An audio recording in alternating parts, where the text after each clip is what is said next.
الحمد لله رب العالمين. الحمد لله على نعمة الإسلام. اللهم لك الحمد على نعمة الإسلام، ولك الحمد أن جعلتنا من أمة محمد عليه الصلاة والسلام. وأشهد أن لا إله إلا الله وحده لا شريك له، وأشهد أن محمدا عبده ورسوله. نشهد أنه بلغ الرسالة وعد الأمانة ونصح الأمة وكشف الله به الغمة. اللهم صل وسلم وبارك على نبينا محمد وعلى آله وأصحابه أجمعين. أما بعد، أيها المسلمون، فاتقوا الله عز وجل واحذروا الظلم، واعلموا أن عاقبة الظلم وخيم، عاقبته وخيمة، وثمرته خطيرة، وعاقبة الظالم الخسران. في صحيح البخاري عن عبد الله بن عمر رضي الله عنهما عن النبي صلى الله عليه وسلم قال: الظلم ظلمات يوم القيامة. وفي صحيح مسلم عن جابر بن عبد الله أن رسول الله صلى الله عليه وسلم قال: اتقوا الظلم فإن الظلم ظلمات يوم القيامة، واتقوا الشح فإن الشح أهلك من كان قبلكم، حملهم على أن سفكوا دماءهم واستحلوا محارمهم، أو كما قال صلى الله عليه وسلم. yetti allahu tabaraka wa ta'ala jomiraɗo windere nden. allahumma jooma ko an wodani yettore nden e dow nema waɗugol men julɓe. allahu tabaraka wa ta'ala yettama o jarnama e dow nema ko waɗi en kon julɓe. o arsiki en kadi cellal ɓalli, o tummidiri en kadi e fi makko kanko allah tabaraka wa ta'ala e nde ɗo ñalande teddunde hittunde ka islam, fi tottugol oɗo farilla waɗɗiɗo kala julɗo helli faɗo dimo. woni tottugol nde ɗo julde juma. allahumma min yettima yettore nde handuɗa e dow moƴƴereji maɗin. min jarnima kadi jarore nde fodduɗa jarnede, saabu ko a handuɗo e jarnede ko waɗuɗa kon hino feƴƴilintede. eɗen seedito wonde reweteɗo wo ala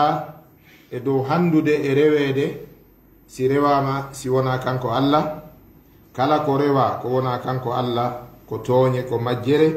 ko perdi kadi wonɗo rewde on kadi. sabu reweteɗo handuɗo e jojjuɗo e rewede nden ko kanko allahu tabaraka wa taala. kala ko rewa ko wona kanko allah, ɗum ko mere, ko perdi rewɗo on. eɗen seedi to wonde annabi meɗen muhammad ko nulaɗo allah, mo allah nuliri e nde ɗo windere e ngoɗo tage fo yurmede. kanko allah tabaraka wa taala wi en ka simore alquran e suratul ahzab: wama arsalnaka illa rahmatan lil alamin. an muhammad min nularima si wona ko a yurmede wonande windere nden. kanko annabijo sallllahu alayhi wa sallam o maaki hadise makko selluɗo: ya ayuha nnas innama ana arrahmatul muhdat.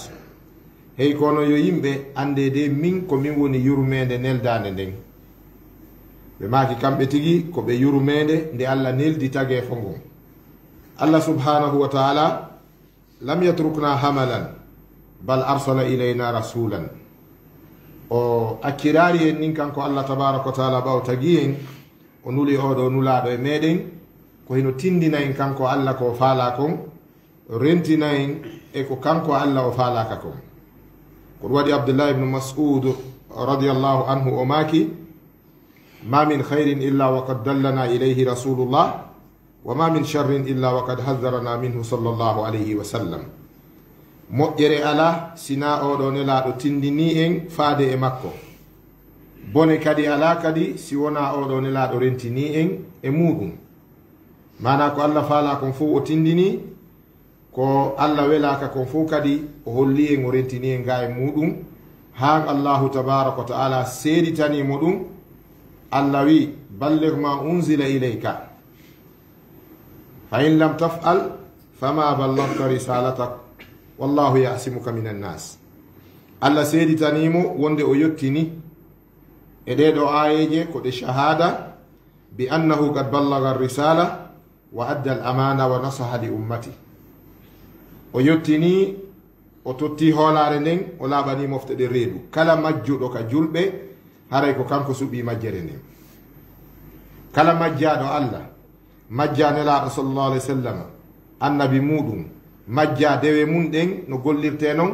haray ko kanko suɓi majjere nden. Allahu tabaraka wa taala kan o nuli nelaɗo on o tagi yimɓe hokkiɓe gande diina o tutiɓe kadi o implantiɓe kadi hakkudeji meɗen fi ka majjere yiwa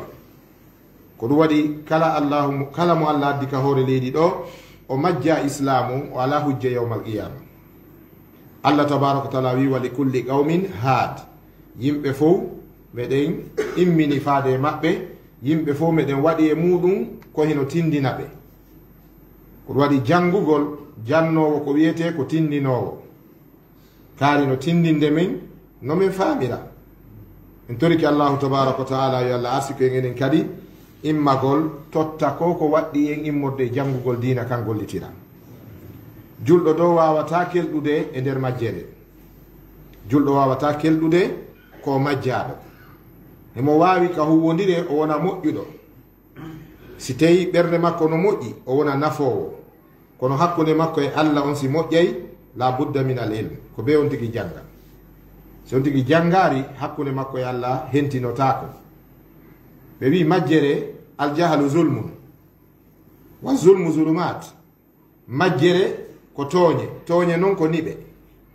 si on tigui janggari pular ngal kan hirsi haala kan ko jangali ɓe mana jan yeehi accimo. ko ɗum waɗi ko yewteten fuu ka diina woten accu nde ɗo toɓɓere ɓaawo yo julɓe ɓe wakkilo janga diina mum kan anda ka. so on tigui andari ka o majjama ka o tooñay ka.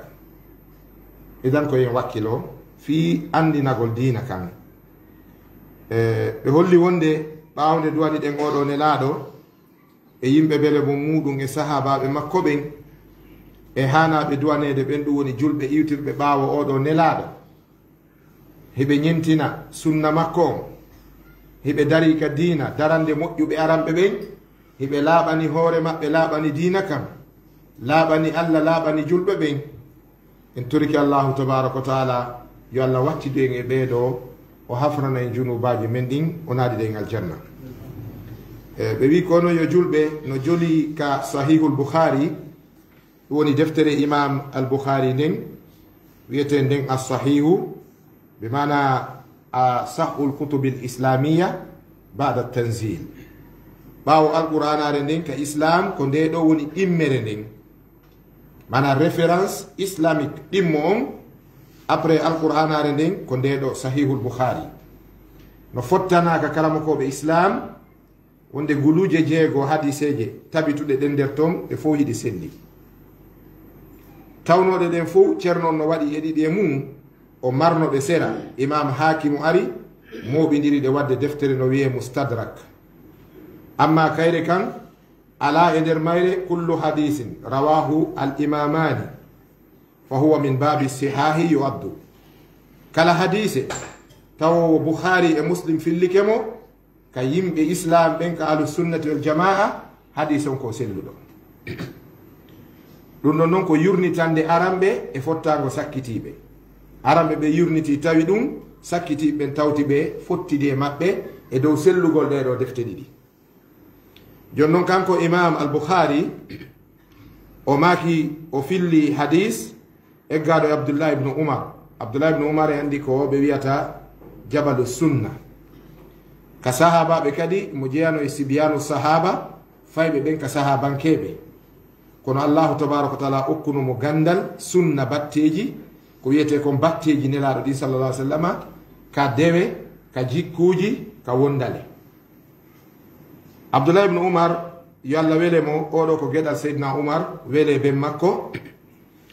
o eggi annabijo sallallahu alaihi wasallam wonde ɓe maki azulmu zulumatun yawmal qiyama tooñe ɗe ko ko wiyete tooñe ɗum ko niɓe ñande dargal tooñe ko niɓe ñande dargal wa fi sahihi muslim ardiri noon kadi ka sellude imam muslim ɗon sahabiyu sanad on ko jabir bun abdillahi eɗen andi jabir bun abdillahi kana min fuqahai sahaba mo jeyano e sahabaɓe ɓurnoɓe andude sharia islam on ko wiyeten kon fiqha on kon ko gando molanaɗo e munnum sahabankejo ɓi sahabankejo oɗo imo jogii ka suwaruji ko yewte fi sahaba ɓen kon ko wiyete gandal e wakkilare e laaɓa reedu allahu tabaraka wa taala tummidirannomo ɗi jaabiru oɗo maaki wonde ne laaɗo allah sallallahu alaihi wasallam ɓe maaki ittaqu zulma fa inna zulma zulumatun yawma alqiyama reene rento ɗon e tooñe ɗen de ko niɓe ñande dargal rente e tooñe ko niɓe ñande dargal ɓe maaki wattaku shuha rente kadi e ndereraku janɗugol reedu yani yiɗugol haarugol yikkingol reedu ndun yeeso ndereraku ɓe gandi noon e wiyay ko reedu ndun on tigi yikkini yeeso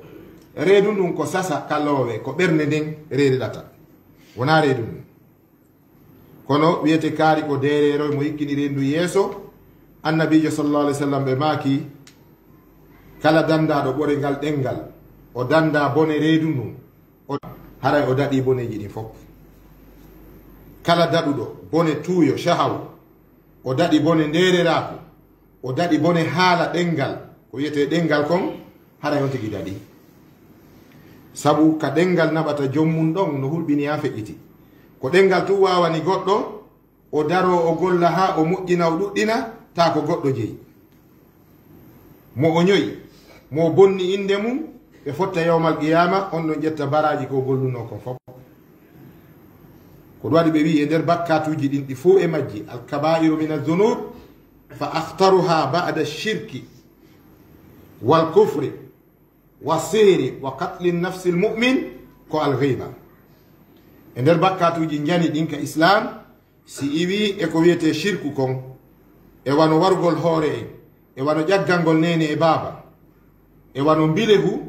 ko hikkoto ɗon ko ñoore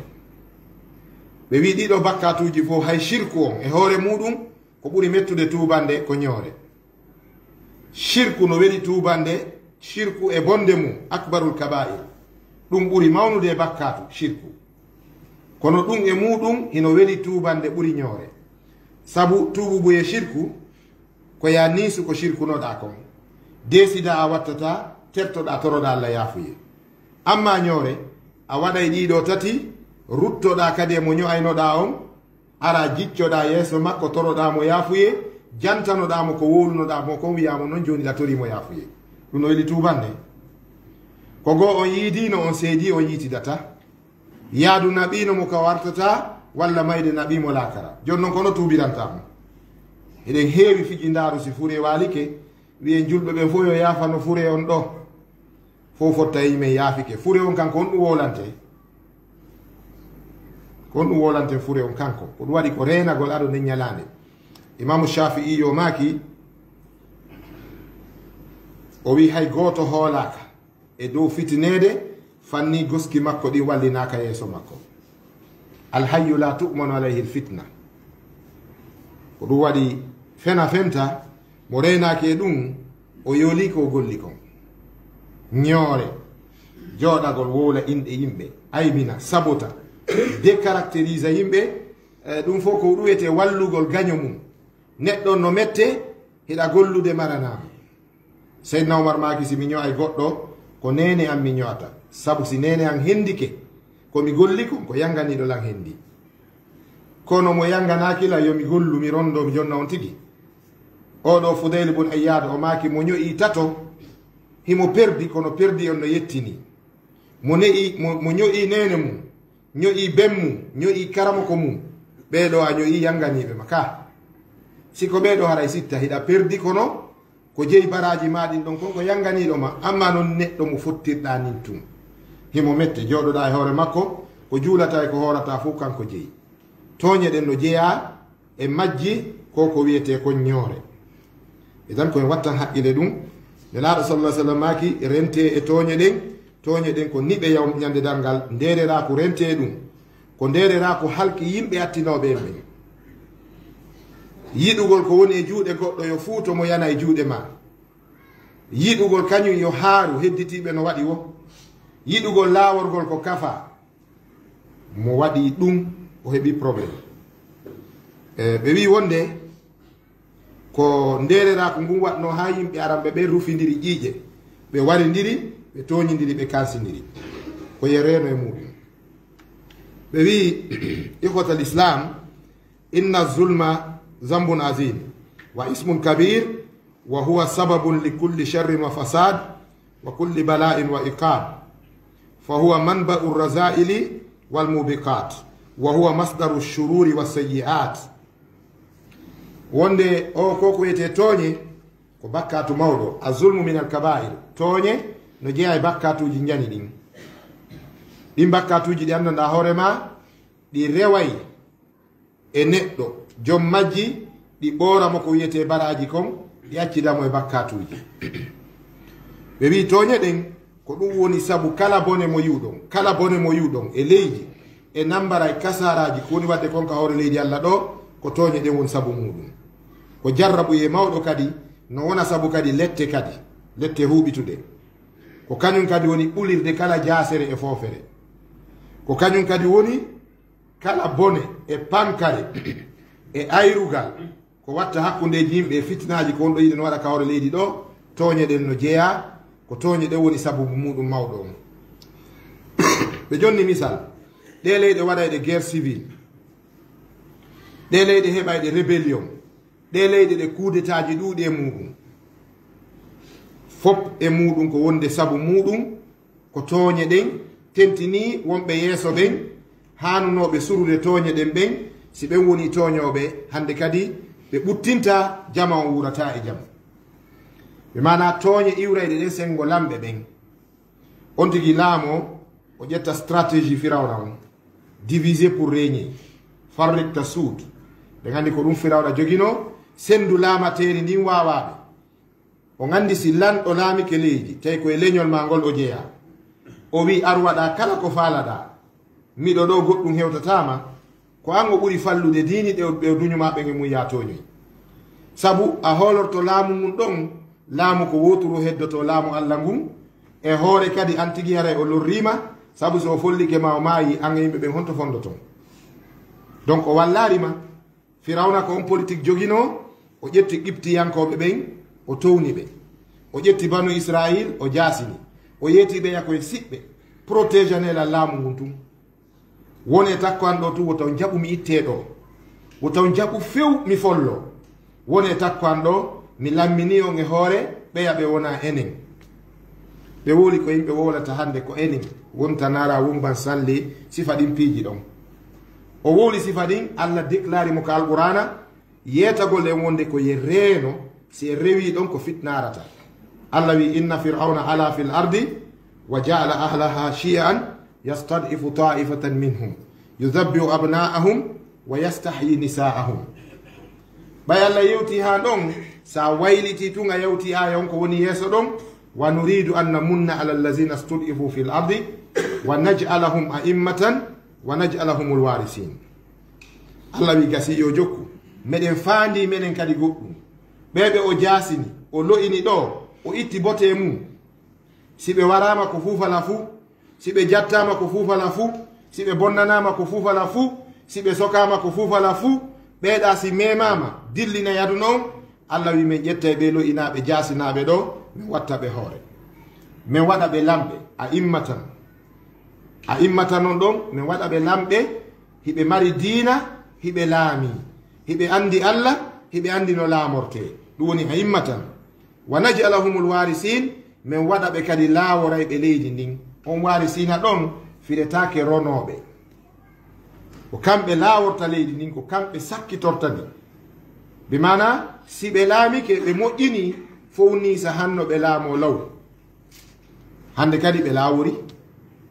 allahu tabaraka wa taala ko ɗum ɗo yewtuno firawna, lamɓe ɓen no hana yewtede ɗum, ɓe andine ɗum si ɓe laamike yo ɓe fonnu. ɗum noon si ɓe wiide lamɓe ɓen hay ka ɓengure ma an e rewɓe ma ɓe ɓiɓɓe ma ɓen ko a lanɗo,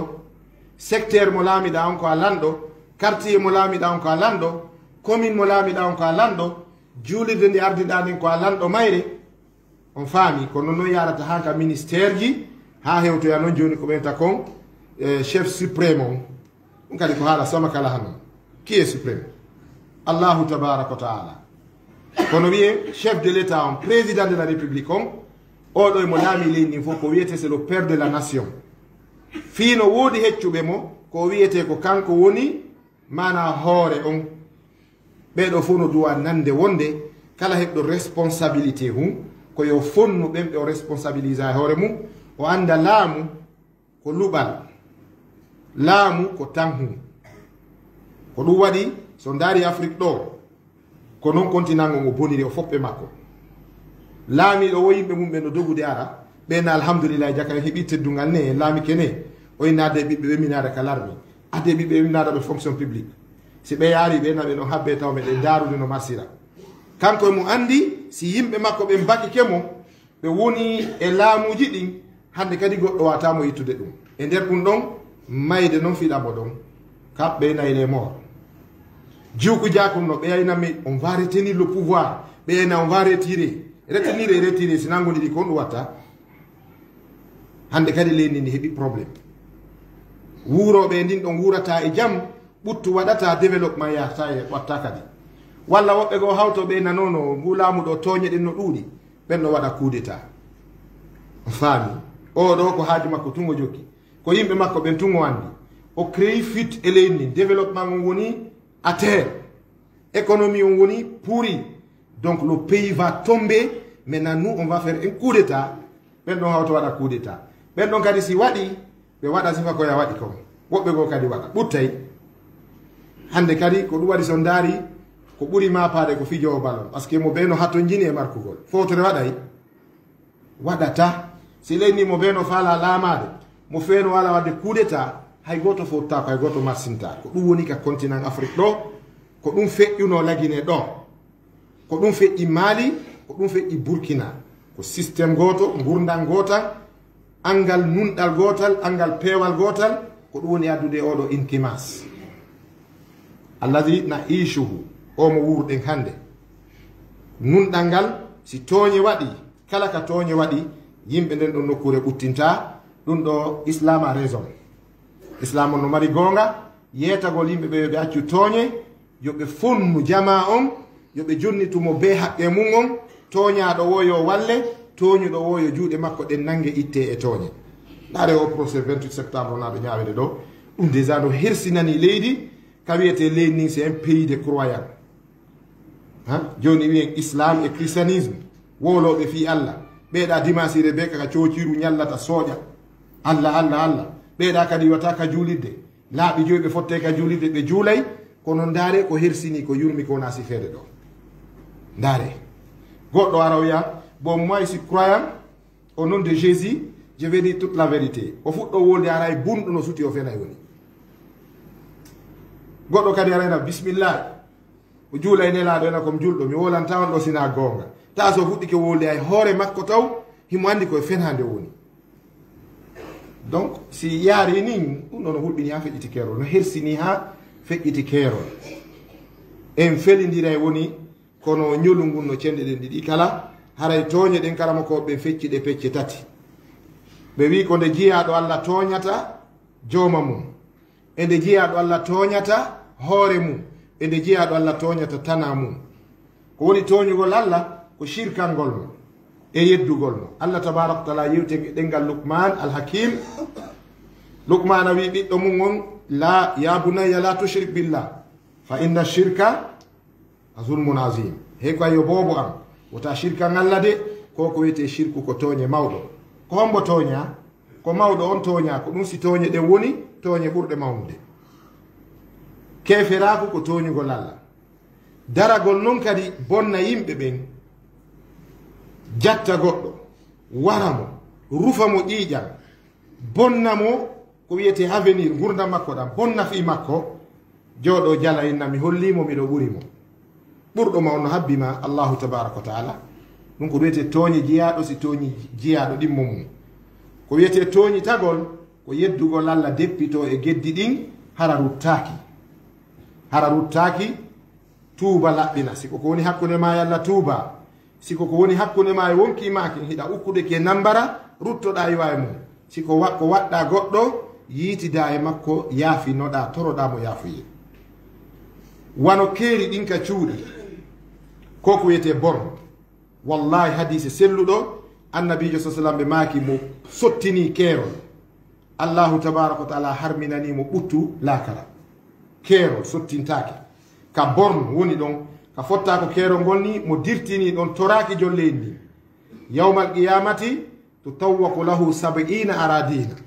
ko leydi ndin peesete ndi watte yiite embere leɗɗe jeeɗɗi o waɗane dongal ko waɗa so adi wona wasi o wawa adde ɗum fo rondagol yiite haysi ko ƴulɓere wotere we laafi ka naafi noon si wiyama leɗɗe jeeɗiɗi on tigui rondo ko ɗum woni on tigui yeetama lutti awa ɗum no toon wano ɓen julaɓe kawtodira ɓe goɗɗo ara sodugol e juuɗe goɗɗo himoɓe fuɗɗi yewtude prix ara ɗon pooɗamo ɗon mahimmi ɗuytani toñe monanaɗe noon annabijo sallallah sallam ɓe maaki la yabiu ahdukum ala bayi akhihi ma goɗɗo no gollude e nokkure ara yiida jon nokkure ne wiya yaltin oɗo mi ɓeydante joni noon masala mi waɗɗon pakkamo mo deburiyade ara wiya min simi hendike ɗo ko jolowma yoɓude serɓe aro ɓen jon suudu jonnaɓe suudu luwinane landu suudu ɗo ɗaɓɓe ko wona ɗo jon suudu ina 750 000 ɓeyna non nduɗo no ɓuri ɗum yoɓindu 1 million fi hen ɗum fi konko ɓe wiyata ɗon hiɓe jeeyi Allah jeynaari ɓe lewru ma pourcentage ɗum islam jaɓa ɗum on tigi noon no lando waɗanede an yeeyowo nga yoɓaylan hasaba nangal an soodowo nga yoɓaylan hasaba nangal donc wano ɗum fof tooñe ɗen no jaalori cenɗe ɗen fof no woodi kadi immotoɓe inde julɓe ɓen kadi waɗanen julɓe ɓen ma waɗanen julɗo jama o jonna on tigi waɗa ha jiifaji ɗin heewa on tigi ɗuytoɗa goɗɗi nawraɗa ara waɗa contrat ndi goɗɗi goo ɗum kadi ko yiite goo noon kadi goɗɗo ƴetta ɗum faggira ɓiɓɓe mum ma faggoro ɗum salligo ara wiya allahu akbar fijindaru waɗi aqulu qawli haza wa astaghfirullah li wa lakum istaghfiru al-ghafur rahim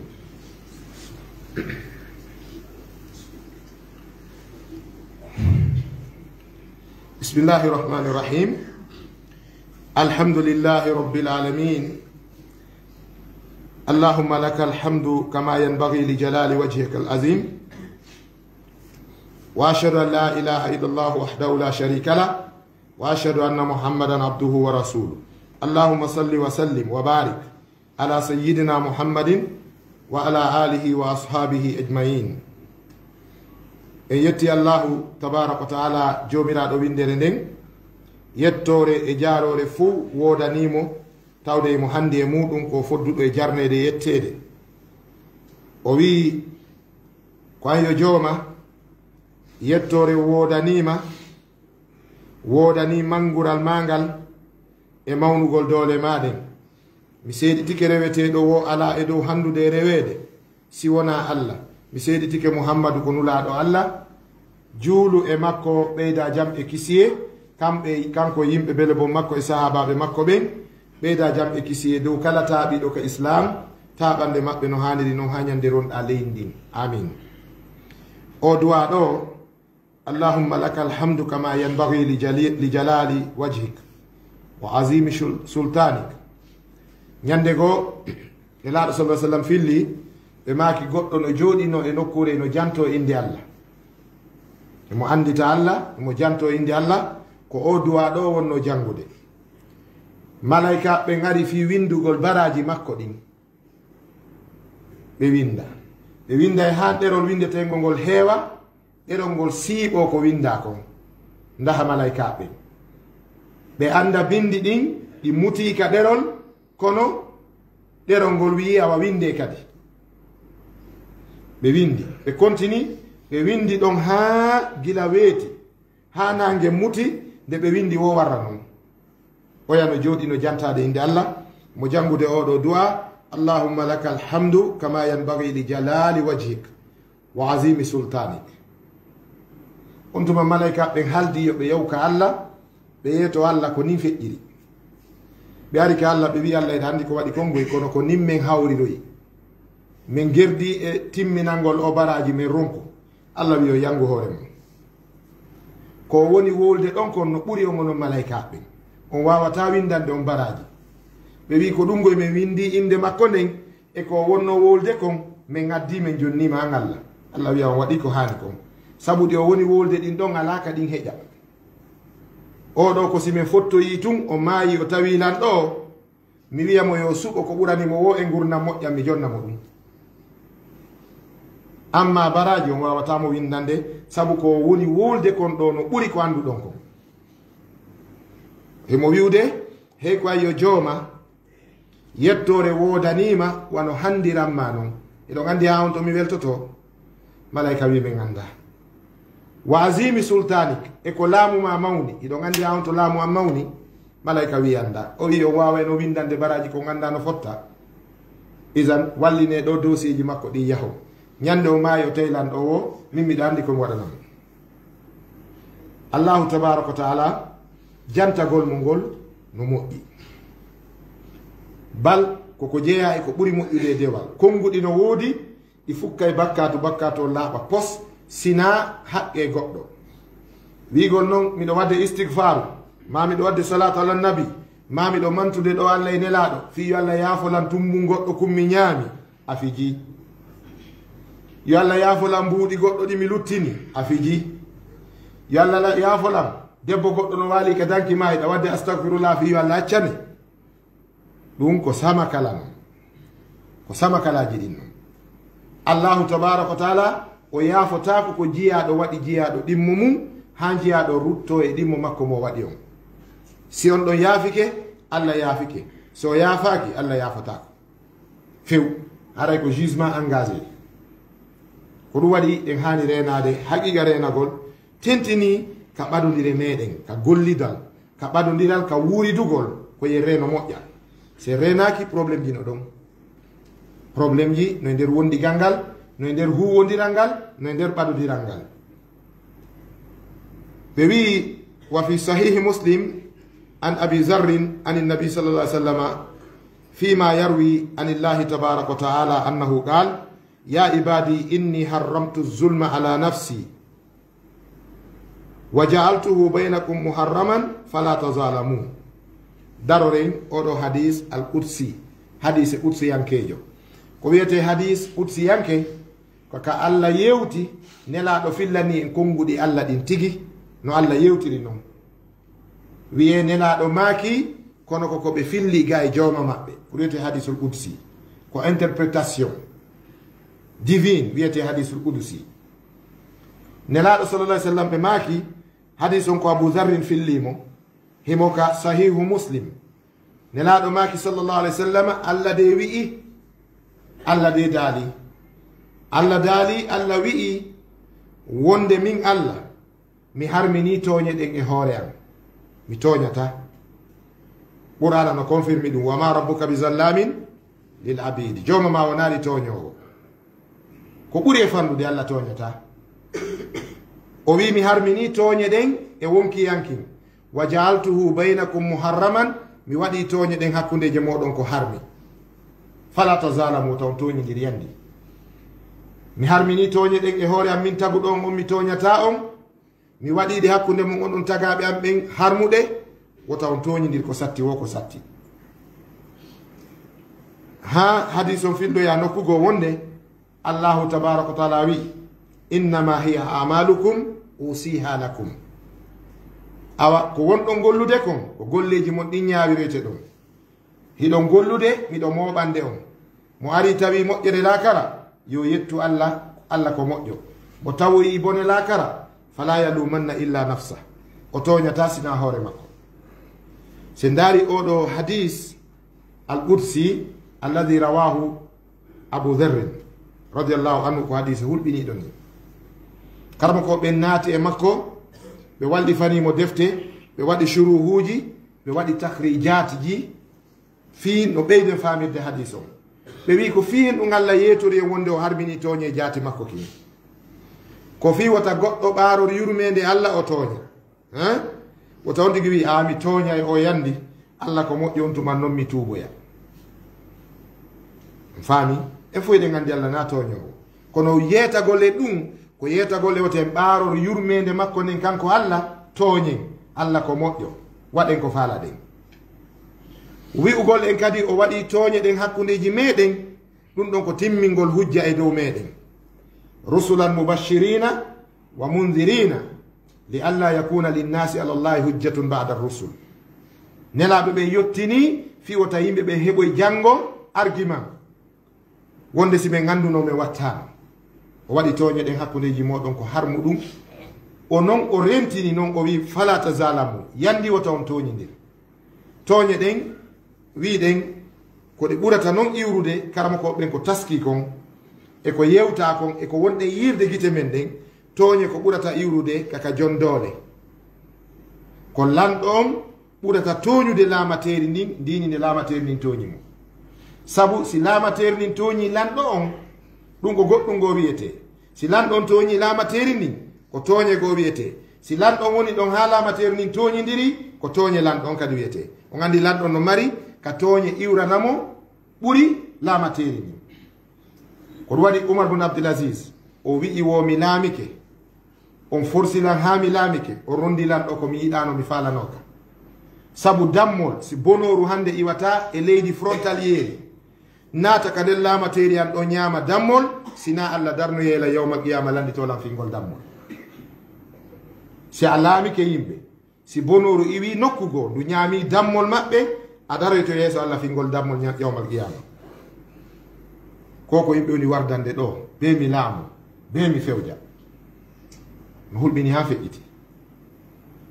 ko ɗum waɗi kamɓe ɓaawo ɓe laamike mo be maɓɓe maapi no daɗira ɓay ko tana si ɓe tooñi jama on ko probléme si ɓe jooɗike jama on tooñidiri ko kamɓe kadi nangitirte ɓe dari ɓe reeni ngaluuji ɗin Umar bun Abdulaziz on goɗɗo ari ka makko yo ɓe hiiru Umar bun Abdulaziz no huɓɓini lampoti hum mana veilleuse kaw windi mo windude o yano yewtude ɓe yewtude mo windude ɓay o gayni windude few o ñobbi dossier ji ɗin o wallini to o ɗannini kun lampun ɗon o noddi pay ko makko ko yaddanmo lampun ngo kun ɗon adda o huɓɓini kun ɗon o wi hiiren ko ɗon ini habbotaw mi lanndo ko honɗum ɗannini lampu huɓɓini lampu o wi o lampu aranomo tawɗa no huɓɓi ɗo ko lampu laamateri ndinni ko ɗum ɗo état on jonnilan komi traitirra dossier ji état on ɗi dossier ji ɗi tawnoɗam ɗo jogii ɗo ko dossier ji état on mi gayni ɗin ɗon joni mi ɗannina lampu laamu ngun mi joɗɗina to ɓay ɗo ko haaju an joni ko hirde mi huɓɓina lampu an kum mi jeyani hoore an kum nana sen faami ɗum moƴƴa joni ministre on heɓa fatunde laɓe ma pita ma farana o gara veyawal ngal o ƴetta gongal goo sa landike mo pourquoi ena VA on c'est pour l'état on famine est ce que eɗen wawiri noon ya salam kara han wawirten noon en wawirano ɓe moƴƴi kadi si ɓe wondi kadi e goɗɗo fi ɓe ɓuurimo doole ɓe yurminaymo ha kamɓe ɓe jaasa kamɓe lamɓe aramɓe ɓen kanko tigi Umar bun Abdulaziz pay kun no gollanamo golle makko ko wifugol addi vantateji clim ji ala ko yo lanɗon wife o yoɓa pay ko ngu wifi mo ha ko watti soƴƴade lanɗon teɓɓiti kunka kon soƴƴoto ɗon wallini kunka ɗaati ƴetti beɗɗo gon dari no wifa o wifi han pay kun finoyi kun hawti ko wini e lanɗo oyi on wifata lan ko mi wifata on lanɗo eni moodi terto a wifi lan fiyo mi heɓu ɓuugol a ɗanike pellet a ngulama pay ko wini ko gonga miɗo ngula kono on wifata lan o wi waalo mi wife sina ɗum a wifitata lan on tuma o janngani pay ko ngun hadis on inna allaha la yarham man la yarham Allah yurmintamo yurminta si goɗɗo yurminta tagu Allah ngun Allah yurmintamo donc na yon tigi wonu lanɗo e postum to sokun walla postum janin o sikka kanko tagi yimɓe ɓen ko yo woni yurmeteɗo si ɗum ɗon waɗari yimɓe ɓen ɓuttinta lamɓe ɓen teddata masiboji waɗay pankareji waɗay ko ɗum hande jaali e o continent Afrique o continent noir ɓay ko ɗo ɓurɗe gandude aray juuti o yaafoto surtout wonɓe ɓen ka yaasi yo Allah tabaraka wa taala jaɓan en yo allahu tabaraka wa taala ittan en tooñe yo Allah ittu tooñe hakkudeji yimɓe ɓen yo Allah artiran en nunɗal yo Allah okku e yeesoɓe ɓe andanda hoorema ɓe nunɗa e ɓe daro fi yo jama mum yo Allah ittan en o rasisiyagal leƴƴiyagal ene on taskaki moƴƴa lamɗo heɓuɗo probléme ɗen laamateri mum wo ñande o nodda wara ko yimɓe leñol makko ngol o ɓurta ardude holli wonde laamiɗo o leñol makko ngol walla e mo ha o bono e tagungo siɓɓe makko ɓe walla e mo ha wona bonɗo ɓe wallitomo o tooña ɓe wallitomo o bonna leydi ndin ko ɗum waɗi ñande o nanga o 28 septembre koko woni feƴƴude ɗon e ñawore nden o tinni nden ka sutiɗe lakara ɗon ko ɗum waɗi yo Allah moƴƴin en o arsi kan wongol moƴƴuɓe yo Allah moƴƴin fi leydi men ndin yo Allah ittan en ɗi tanaji e ɗi pankareji o ñawda ellaji men ɗi yo Allah ittan en mbasal yo Allah ittan en mbasal e leydi ndin o itta ɗi ñabbuli o itta ɗe tooñe o rasisiyagal ko